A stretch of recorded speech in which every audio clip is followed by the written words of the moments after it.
Good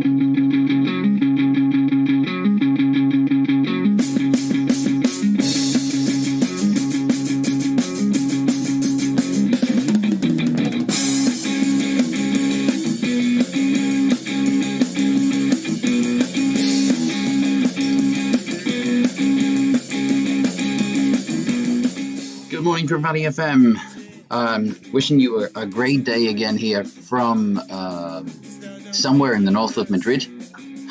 Remember, this is Radio Valley FM. It's the school radio in Colegio El Valle Santinara. That's school in Madrid, Spain. And also saying hello to you and wishing you a happy day or nothing good with the Lord of Universes.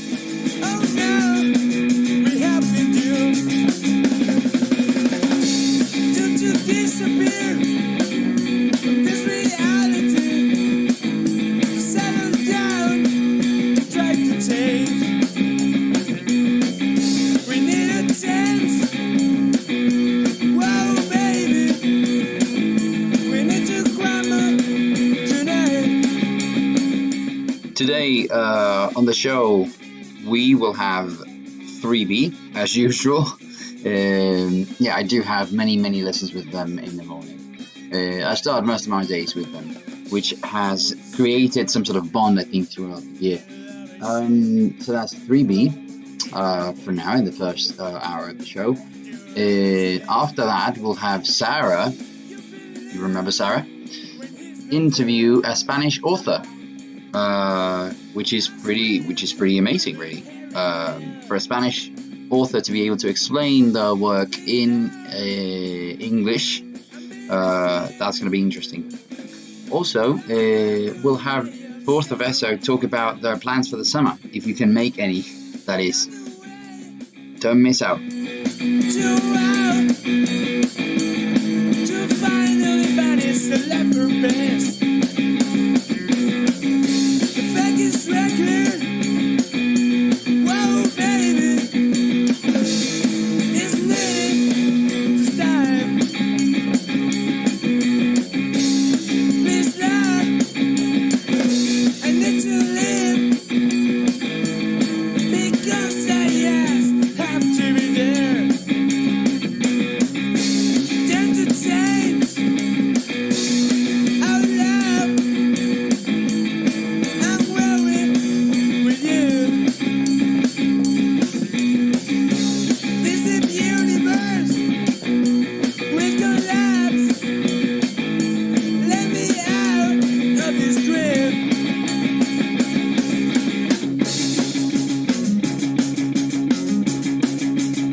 And here they are. Good morning, Anna. Hi, good morning. Thank you for always coming on time. It really makes my day that you guys are there. One of these days, I'm going to start the show, call you guys and no one's going to be there, and I'm going to have to sort of improvise something because you won't be there. So I thank you very much for coming every day.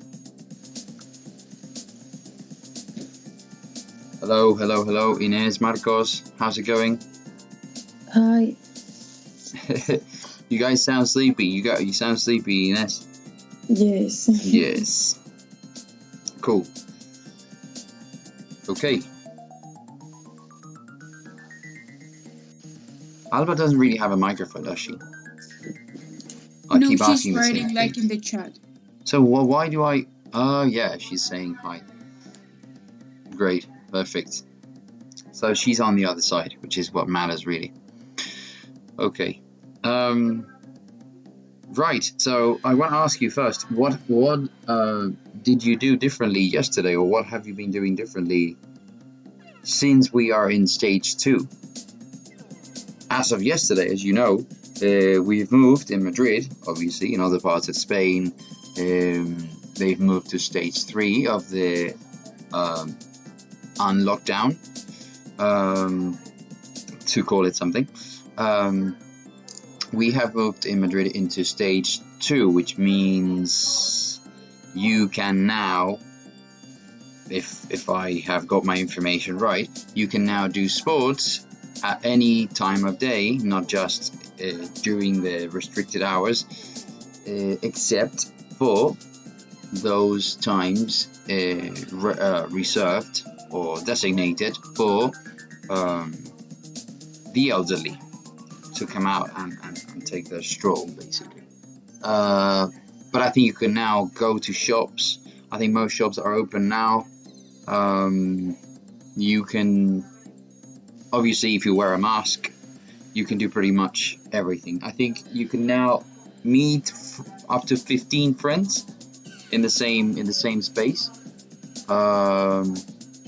So yeah, it's obviously the risk is still out there, but we've come a long way from being locked down in our houses alone, quarantined with the same people every day, our parents, our whoever it is, and now we can meet friends and go to places, go to restaurants, and go to McDonald's if that's what you're into. Have you done anything differently yesterday? Did you? Not really. Like I had English class, so I couldn't do much. You had an English lesson Yes. in the was that in the evening? Yes. Uh-huh. And the rest of you?